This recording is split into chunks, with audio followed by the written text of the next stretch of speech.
So I'm going to go ahead and introduce Jim. So Jim Kring has been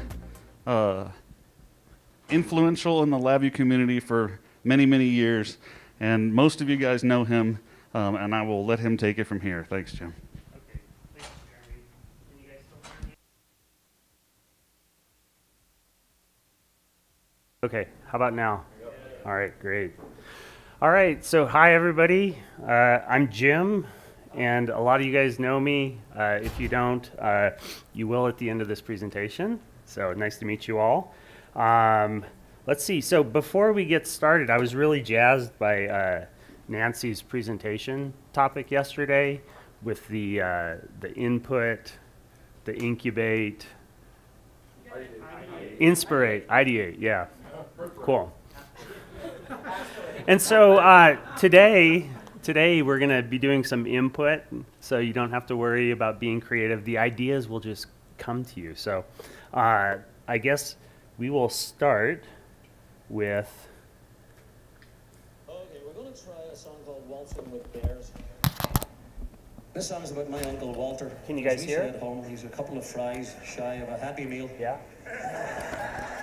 No. Yes, if you look into my Uncle Walter's eyes, you get the distinct impression somebody else is driving.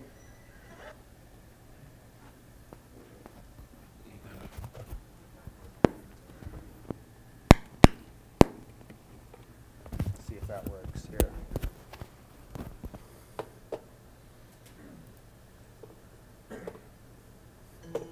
Can you guys hear that? Not yet? What? Is it? Yeah. Oh, okay. So we have to do preferences, sound, output. Headphone port? All right. You're welcome. Yeah. You guys get to learn how to use a Mac. Okay, so everybody can get up for a second. We're all going to do this. To my dismay, he was nowhere inside. All right, so this is about Uncle Walter who goes waltzing with bears. And you can sing along too. Waltzing with bears. Raggy one, shaggy bears, baggy bears too. And there's nothing on earth that Uncle Walter won't do. So he can go waltzing, waltzing. He can go waltzing with bears. Yay! Mom bought Uncle Walter a new suit to wear, but when he comes in, it's all covered with hair. And lately I've noticed there's several new tears. This is a really fun song. I encourage you guys to listen to it again, maybe on your own time. So thank you, Mark, for volunteering to be the bear for Nancy. All right. I'm sure you guys can't bear any more of my jokes, so I'll just move on here. All right, so as you guys can see here, we're doing some continuous integration of the build. I just installed the latest version of Dragon.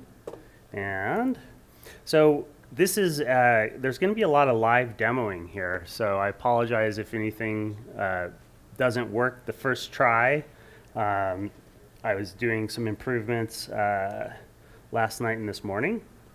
So let's get going. So a lot of people have been asking for many, many years about managing Labview projects per project package installation. Let me make sure that this is the right one. No, that's the wrong one.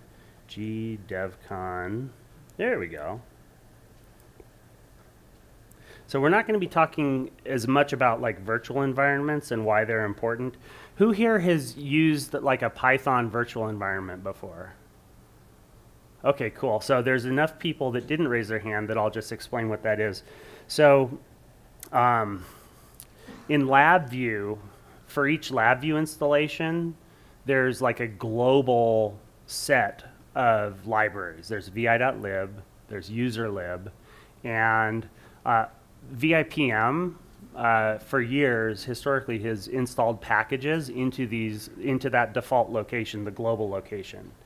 And that's kind of just back in the day when Labview was designed, that's kind of how things were done. And so over time, the pain point has really become how do you switch projects? And a lot of Labview developers use virtual machines, and that's still a great idea. And also, too, it's really nice to be able to quickly switch between your projects. And so it'd be nice if your libraries, your reuse libraries that you installed were kept within your project folder. And so that's what these, we're going to talk about virtual environments, and they let us achieve that. And so the virtual environment basically is setting up a little kind of mini Labview environment for your reuse library packages to be installed in there instead of the global environment. And so Python has had this for a number of years, and typically the workflow is when you check out a project, the first thing you do is initialize a virtual environment, you activate it, and then any of the package installation commands that you issue are done within that virtual environment rather than the global environment. So let's dive into that here. All right, so you guys probably all know how to get Vipm. Announcements. Happy birthday, Vipm. I was just curious how many years it's been. So version 0.1 was released on October 28th, 2002. So we've been doing this a long time. The original inspiration for this was we wanted to start doing some open source sharing of tools. And we got really tired of like copying files into userlib. And so we decided to modularize it, create a package format, and an installer, uninstaller that could do that. So we've come a long way, 19 years ago. Also, too, over the past couple years, we've enabled Vipm community publishing. So if you go to vipm.io and click on the post, one of the options is to publish your packages. And I could show you here. Let's go, vipm.io. So if you click post, one of the options here is a package. And this will take you into, hopefully, a form, and you can basically just upload your package. And it'll appear in Vipm. There is some moderation initially until somebody is approved to be a publisher. Let me go back here.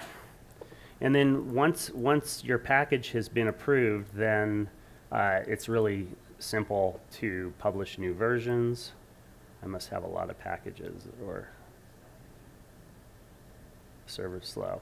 But anyways, you can go to your list of published packages. You can publish a new version. So for example, if I wanted to publish a new version of Karaya, because I'm one of the administrators of this, I have a button that says publish new version. You can just upload your package file there. So please try that out. This is for tools that are free of charge. So they should include the source code. And ideally also have like a GitHub repository where people can actually like check out the code, work on it, and then push, create a pull request so that the developers of your tool can review the changes and possibly include those contributions. And then also too, we said it's for open source, so that they need to use one of the approved open source licenses. Cool. You can go to vipm.io/publish to check that out. So today we're going to be talking about and using Project Dragon. I first demoed that at the GLA Summit last year. The project has been kind of dragging on. I promise maybe no more puns. And so, yeah, it's been, I think you all know, it's been a long couple of years. We've all been kind of doing our best to get things going. So I'm excited that we're very, very close to a point where we will have a public, we're not going to call it so much a beta, but it'll be like a 0.9 release that you can use. And we're going to be adding features very often and frequently. Okay, so we talked a little bit about the background of why this is helpful. It is cumbersome to switch between projects if your packages are in the global installation. And in general, it doesn't work well for software engineering. So Vipm historically has had it, and still does have a feature called VI package configurations, which is a file that can contain a list of packages. And not just a list of packages, but copies of the packages themselves. So it makes it easy for that artifact to travel with your project source code. And then you can double click it, Vipm installs stuff. That's great, but still when you switch between your projects, you have to apply that configuration before you can do work. Sometimes that process takes a while, sometimes it doesn't always work great. So many developers use virtual machines so that they don't have to do any of that. There's lots of great tools. Who here hasn't used virtual machines? All right. Well, you should definitely try because they're extremely useful to software development. And the other thing too, and this is an area I'm not going to talk too much about today, but there are other container technologies that also do some virtualization. Container technologies like Docker and others are really helpful. They're not quite as beefy and all-encompassing as a virtual machine, but they kind of like hide and reuse certain layers of the operating system. And virtual machines are painful, you know, at least mine get pretty large in size, so I need big disks. You have to license and activate Windows and all that. So let's see. Let me just give you the sneak preview. So basically with Dragon, you can install packages using Vipm underneath your project source folder into what we're calling a Labview virtual environment. And this allows you to work in multiple Labview projects that each may use different versions of packages. And one cool feature is you can even have them open at the same time if you're using projects, because the Labview project environment, each project has essentially its own kind of namespace for VIs, so they won't conflict with each other. And so being able to have different versions of a package open in different projects is extremely useful. One use case of stuff like this is if you have, let's say, an RT application and you're editing running from source code, and you want to debug while you also have like the desktop client running in the desktop computer, and maybe they have different versions of packages installed. That can be really helpful. And then also too, maybe they won't lock each other either if they're using classes and other things that are in different folders. So Dragon, I'd say the real goal of all of this is really to provide kind of like a one-click kind of setup experience when checking out Labview projects from source code control. And so I'm going to show you guys several things. I'm fine taking questions as well if anybody has questions. So let's see here. So the first thing that I'm going to do here, I'm going to go into my GDevCon folder, and I'm going to open a PowerShell, which is basically kind of like a fancy command prompt. And then I know that I have here on the GitHub Labview collection extensions. Okay. Ooh. So this is a tool that I was working on to add some new support VIs to maps. And so, you know, you can easily convert a map into an array of its key value pairs, but there's no corresponding function to easily convert it back into a map. So I created a malleable VI. Sorry, they've had too many names over the years. And some other useful support VIs.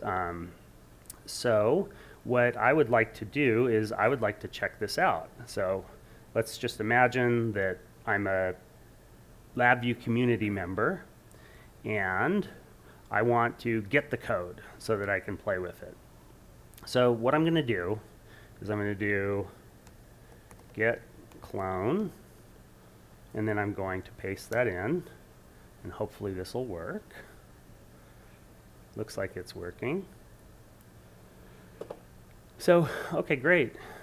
So what it did, we can see over here, is it checked it out here. And you can see there's a Dragon file in here. And I can double click that and it'll open it in a user interface. And it'll actually ask me if I want to install the required packages. If we look in the source folder, you can see it's got a VI package configuration file. And this has a dependency on an OpenG numeric library. How many of you guys are using automated builds, some kind of command line driven build process? Okay, great. So both GitLab and GitHub and other Jenkins, for example, allow you to kick off an automated build when there are new changes pushed to the source code repository. So what will typically happen is when that happens, the build automation system will run a script that's defined in your project folder, and the script will say something like, run this VI, or execute this build process, run unit tests. And so these commands are given typically through command line. So I've installed Dragon, and so what I can do here is I can, oh, I'm not in my project here, cd Labview, I'll just, there we go. So there's a command line interface to Dragon, and there's also a user interface to Dragon as well. If I look here at the packages that are required for this project, we can see that the OpenG numeric package is required. If I want to install the required packages before opening the project, I could do the install command here programmatically with the command line tools, and it would do that. I could also just open it here, or I could double click on that Dragon file. So I'll show you the user interface first, because that's typically how Labview developers, when they check out a project from GitHub, are going to access this. How many people here are using GitHub or GitLab, or have used it? Oh, cool. How many people have created their own repositories, like Git repositories? Awesome.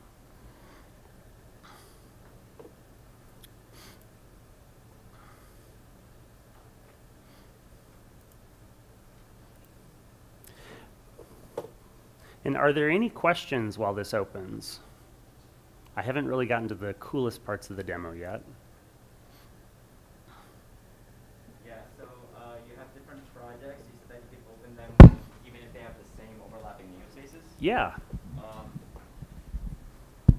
So does that extend to the object compiled cache? Is that independent for each instance Yeah, that's it would open? be. Wow.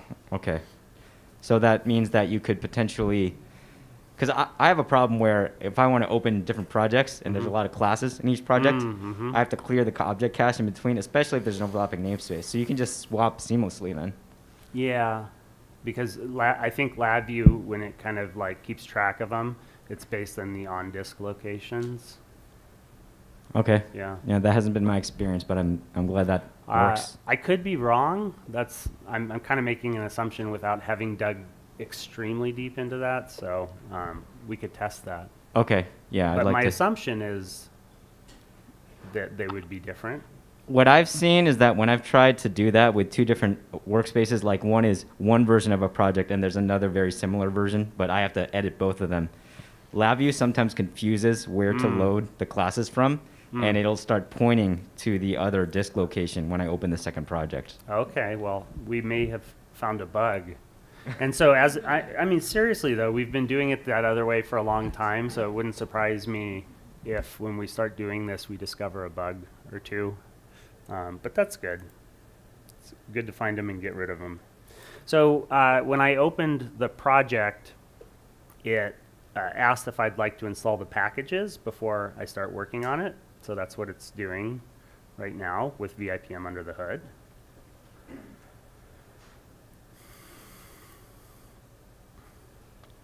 And what we're going to see here, it initialized a new folder called LVVENV, and this is the virtual environment. And so it has its own installation database, basically, of the packages, and it also has its own little Labview folder called lv.lib, where essentially all the package files are going to get installed. Okay.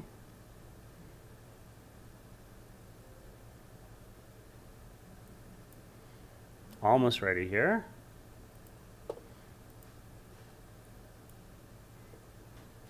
So what it's doing now is it's opening the project in Labview. Question. Yeah. How does it know what version? Yeah, so that's a really good question. So in the Dragon file itself, when it was created here, so this is the sort of the Dragon project definition. It says what Labview version the project is in, and so that's another good question because it points to an important use case, which is when I pulled the code from GitHub and I double-clicked on the .dragon file, you certainly want to open it in the same version of Labview as the team of developers who was working on the project. And so this will do that automatically for you. Yeah, so you can see here it specifies any requirements. You can specify bitness requirements for the project. And this here specifies that you want to install the packages in that virtual environment folder, and it gives you some information about it. And then you don't have to use this project environment, but we have been kind of exploring kind of what this would look like. And so now that I'm in this project, we can see, hold on for 1 second.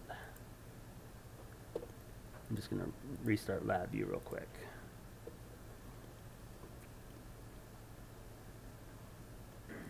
So there's supposed to be a palette in the palette menus, in the functions palette, for this virtual environment for the project. And that's how we're going to basically access them in the palette. So let me see if that's working here.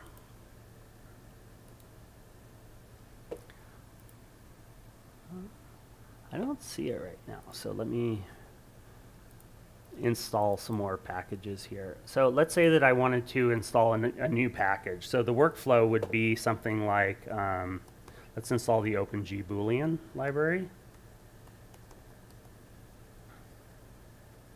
Okay. I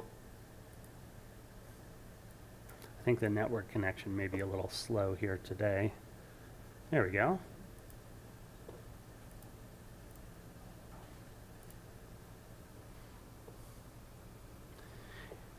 And so when it's installing this, what we'll see under here is that we now have the Boolean library.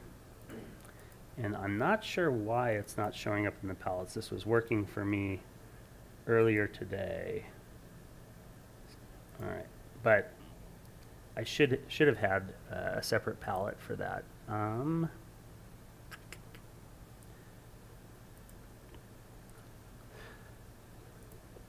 So I'm going to save that, and I'm going to open the demo that I created this morning and just check to see if that guy's working.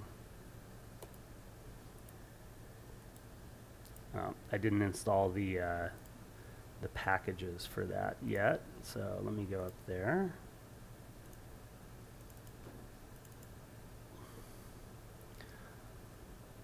So you can see that it asked me when I opened it to install the packages.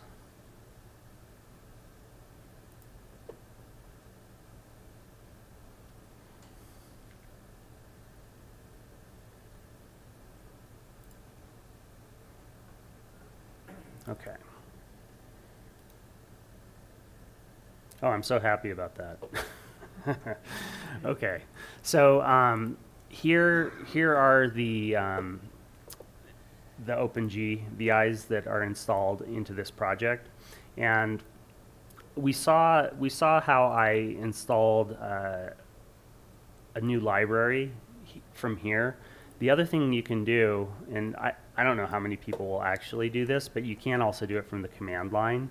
So if you want to, let's say, install the Boolean, search, I can spell OpenG, Boolean. Actually, let's just search for Boolean to show if anybody else has some Boolean stuff.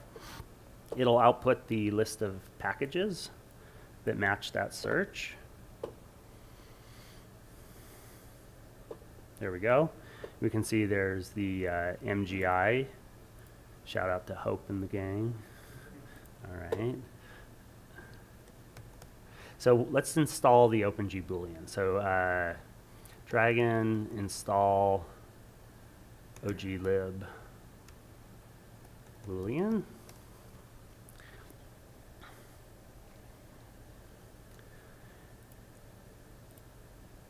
And did it not install it? Maybe it was fast here.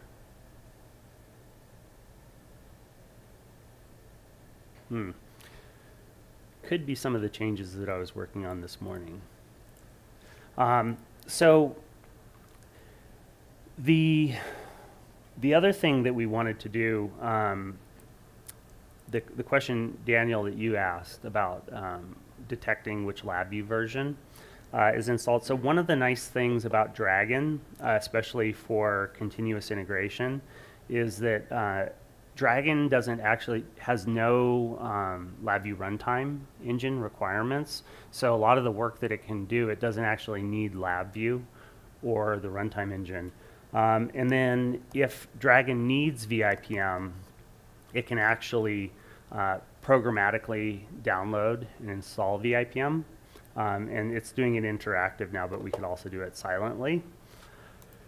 And then the other thing too is if our project, and we can look at this file here, if the project declares dependency on Labview and we don't have that Labview version installed, Dragon can also install Labview 2020. Let's see if this works. So it's asking if we want to download and install Labview 2020. We can do that silently too. Can you specify a version of 2020, like SP1? Yeah, I don't have that totally going in the demo right now, but yeah, you can.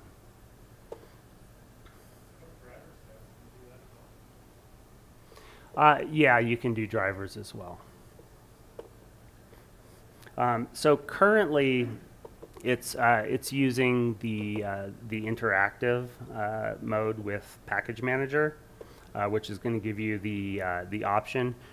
We're kind of focusing on kind of streamlining kind of the user experience for like the graphical interface. So essentially, as you open this, you'll kind of have kind of an interactive, like, oh, you need Vipm installed. Do you want to do that? It'll take you through that. You know, you need Labview installed, and you can kind of click through and choose your options here. So you can see it chose no operations to be performed. And I'll just show you another example of installing, like if you want 2019, you can do that as well. Let's see, what else? What other questions are there? Yeah. Brian? Is this Git submodule friendly?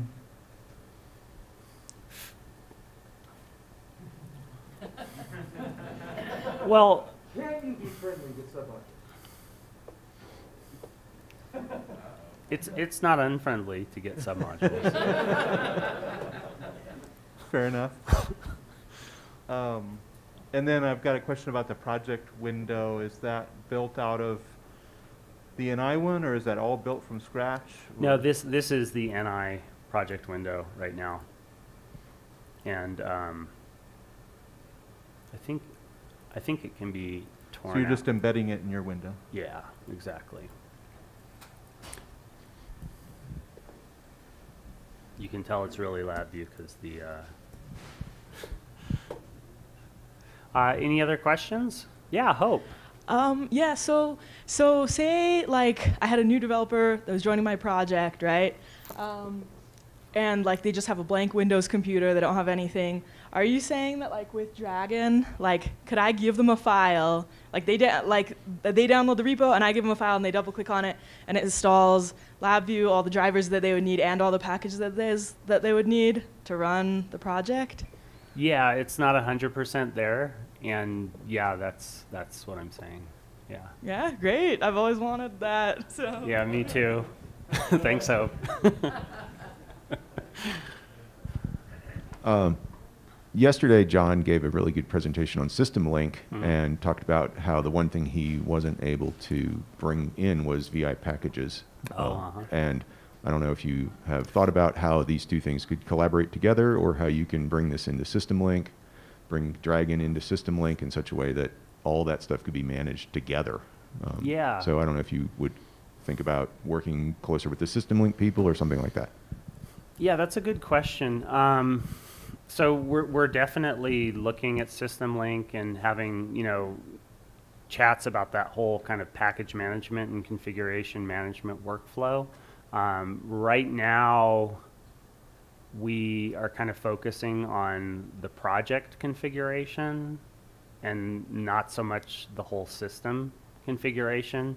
Our real drive in doing this is to facilitate software engineering, specifically around the software reuse components that are used in the project, and then basically then addressing the development workflow pain points associated with getting your development environment into a mode where you can work on the project.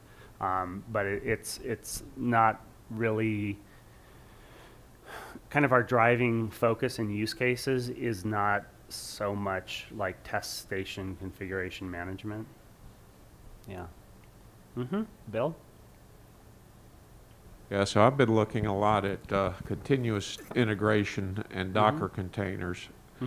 And this looks like you could very easily go to the point where you could create a silent install, just launch an empty Docker container and have it install your project, install Labview, do everything, and run your CI/CD processes and shut down. Yeah. Yeah, absolutely. I think that's kind of the dream.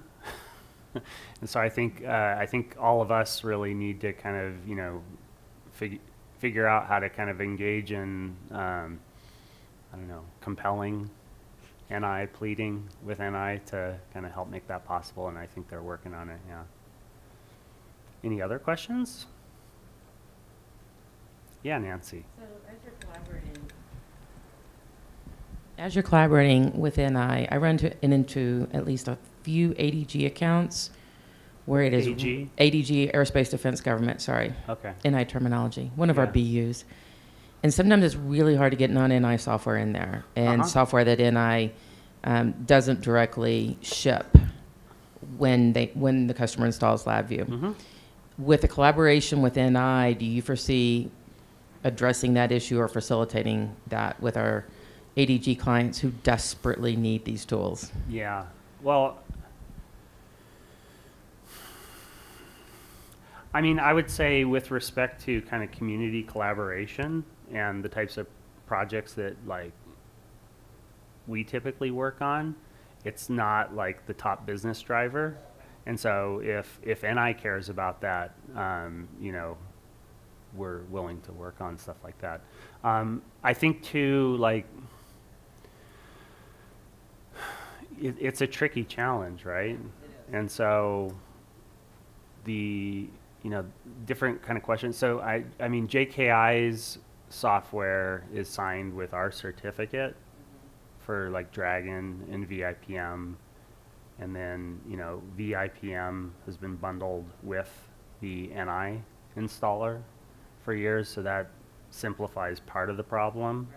And then a lot of organizations do, like, maintain collections of packages, VI packages of reuse code that they use on their projects. Another possibility too is that, and again too, like one possible workflow is that, developers can, work on things and then maybe even keep their virtual environment in source code control, or they could keep that collection of VI packages in version control, and kind of manage the flow of those packages themselves. Yeah, it's certainly an interesting challenge. If all the ADGs in the world got all their money together and wanted to solve that problem, we certainly could. Yeah. Other questions?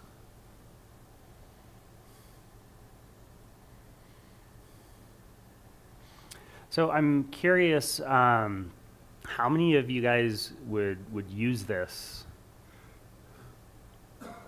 Yeah. For those of you who are still kind of wondering about it, I'm curious what questions you might have. Yeah, Norm. Yeah. So I've seen the features.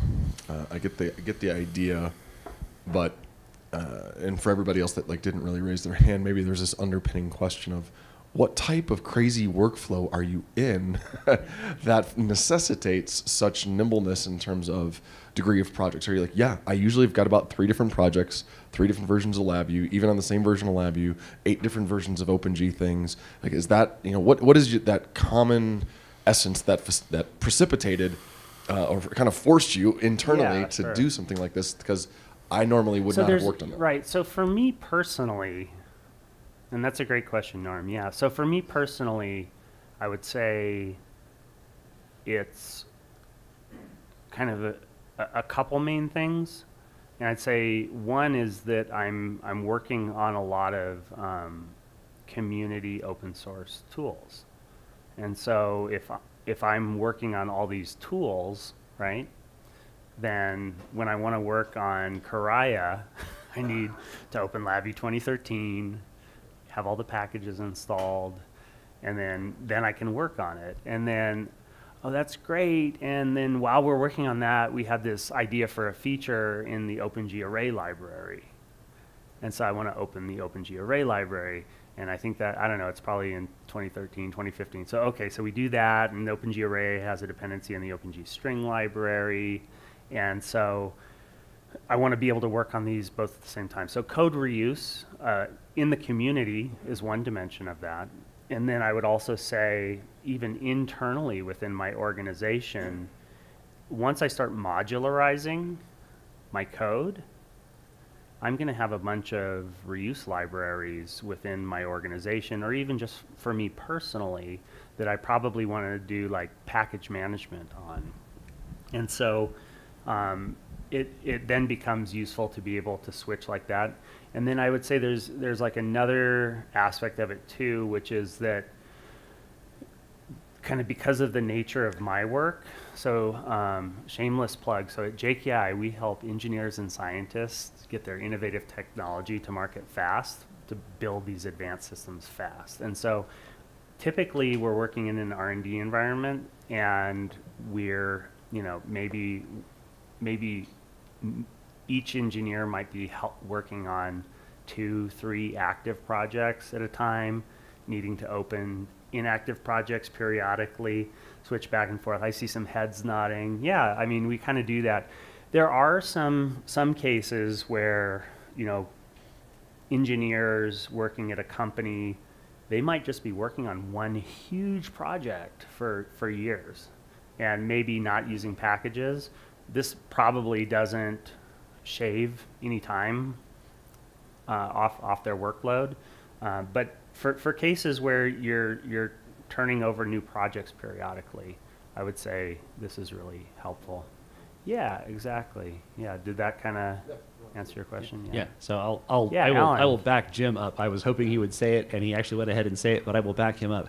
If you are running a consulting house like, JKI, you are going to be in a situation where you are dealing with lots of customers over an extended period of time, and you may have to flip back and forth between lots of different projects, lots of different versions of Labview, lots of different sets of base code and versions of the same packages. Yeah. And that's just our reality.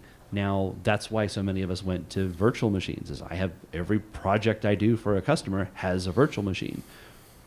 But what if I have to stand that virtual machine up for, my intern over here, right? Or anything else. There are environments and developers who just have that much churn in what they're doing. And Jim's right. I mean, you go to Sandia National Labs and you work on the thermal test complex for a decade. You're not going to be doing this. You're not going to have reuse code as we understand it because they're locked into what they're doing for a decade. Yeah. But for most of us and most of the people in this room, I think we're just in an environment where that churn is a reality. Mm-hmm. Yeah. And I'll tell you what, when I see like a new tool somebody's published and I'm like, ooh, I want to look at that, right? And you want to like open it up and see how it goes. And I'd love to just have that be like just a couple clicks away to get it open in Labview. Other questions, comments, experience? How do you see managing multiple different versions of Labview's driver sets? So like, for instance, you can't have the 2016 compact Rio drivers installed alongside 2020. Yeah, I think in those cases, we're still going to need to use virtual machines for that. I don't know.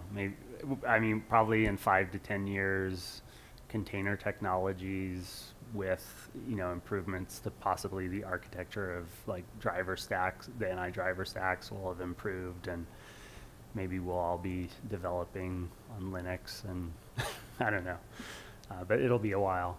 Another thing that I was going to mention, so I kind of led the presentation by kind of showing the command line interface and the use of a discussion around continuous integration and automated builds. So at JKI, we have a build server that has just about every Labview version on it and has Dragon and Vipm on it. And so when a commit happens to a code reuse library, Dragon can be responsible at the beginning of the build for making sure that project's packages are installed. And so that's another thing too that's nice. Alan, you were talking about like working on lots of different projects. We were kind of talking about the issues and challenges. One of the issues and challenges when working on lots of customer projects is, they say like, oh, I just need this little change, right? Well, how much work is it to make that one little change? And so sometimes for very specific customer projects, we'll probably have a unique build server for them, especially if they've got like FPGA and all these other things on it. But what's nice is if I can quickly open the project on my development machine, maybe even if some parts of the project are broken, but I can get to the VI where I know the bug is. I can work on that one little VI, maybe it's a user interface thing. I can commit the code, and then behind the scenes, the continuous integration server that has all the correct drivers and stuff like that installed, it sees there's a new change, it pulls it, it opens it, runs all the tests, everything's fine, it does the build, exe, does the installer, zips it up and pushes it into the file release system, the artifacts for that build. And that's super, super awesome because like within, a matter of, minutes, or for really large projects, it could even be, tens of minutes or an hour or more sometimes historically, to then be able to just say, oh, here's the link to the installer, and the continuous integration server can even email you when it's done with a link to where to download it, and you can tell your customer. So we got about 10 minutes. I think that's probably about it for the demo. What I did want to say too is when you do switch between projects, the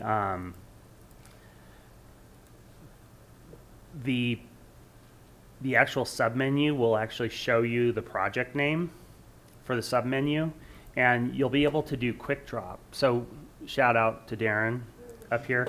We wanted to make sure that you can literally switch between projects, different VIs, and when you activate your quick drop and you're searching for like the OpenG numeric whatever random number within range, it'll find the one that's in that project VI.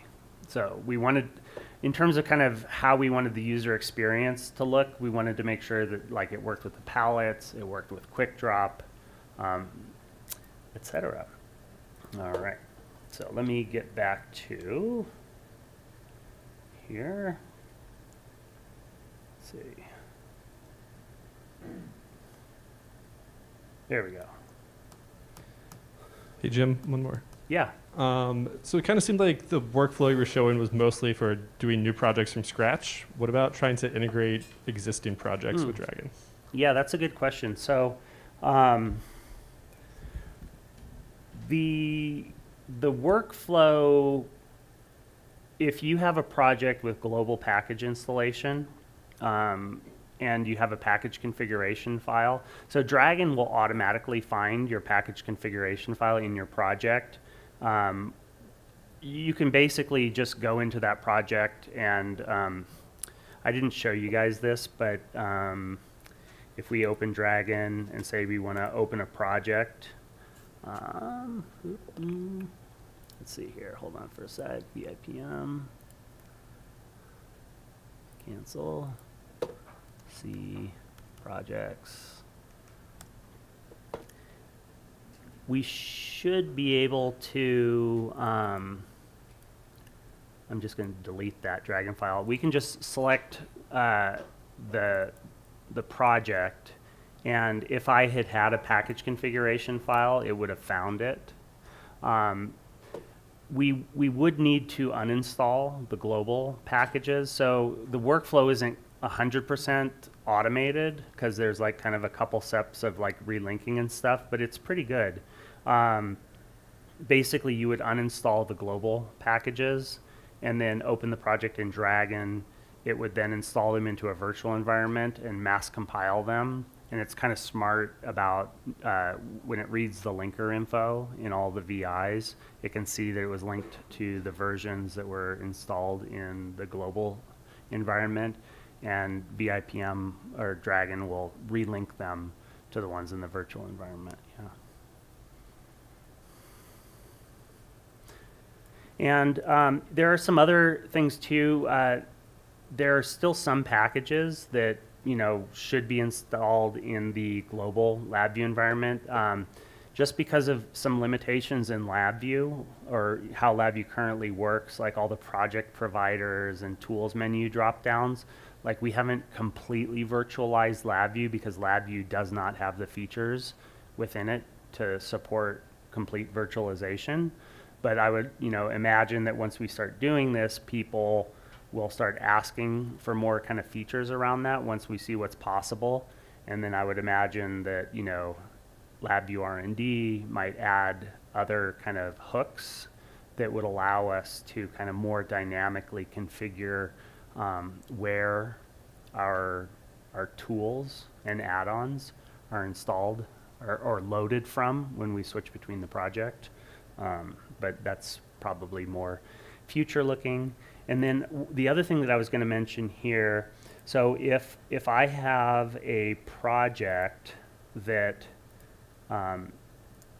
basically is itself a package, so this collection extensions, we can see here this has this package builder button, and what's supposed to happen when I click that is, there we go. So it's going to open package builder with this virtual environment activated, and we can then build essentially the package. And so Vipm has been made aware of these virtual environments, and I think, where was I going with that? But anyways, it's basically integrated, and from Dragon you can actually do a build of the package, and it'll make sure that the virtual environment's set up before the package build.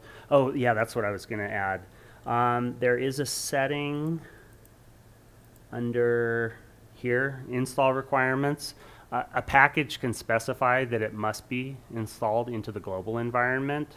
And so what will end up happening is if a user has even if they have an activated virtual environment and they specify, like, I want to install, you know, some package that's a project provider, it will always go into the global environment. So as a package developer, if you know how your tool needs to get installed into Labview, you can specify that. Okay. Well, I'm looking forward to hearing from you all, and you can definitely expect announcements coming soon with download links, and we'll have public discussions. Yeah, Hope, you had a question?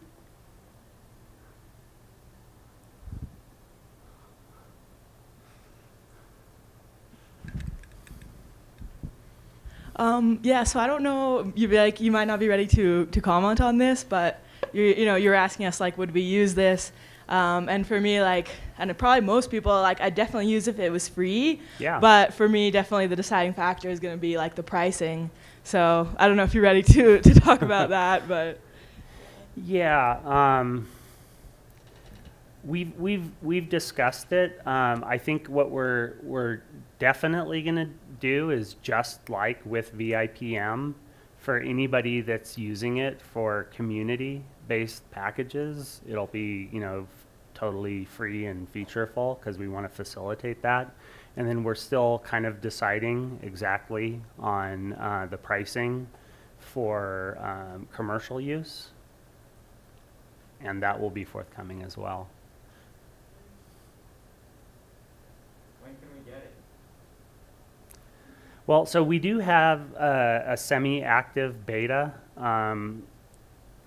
However, for the last several months, we've been just doing a lot of internal development and haven't pushed the recent changes out. I would say definitely within the next 3 to 4 weeks, hopefully sooner. Yeah. Okay, well, we'll wrap up, and you guys can have some extra time. I'll just say that it's always a pleasure to get up here and speak with you and kind of hear your feedback, and just maybe take a moment to appreciate all the people who made this conference possible. Thank you very much.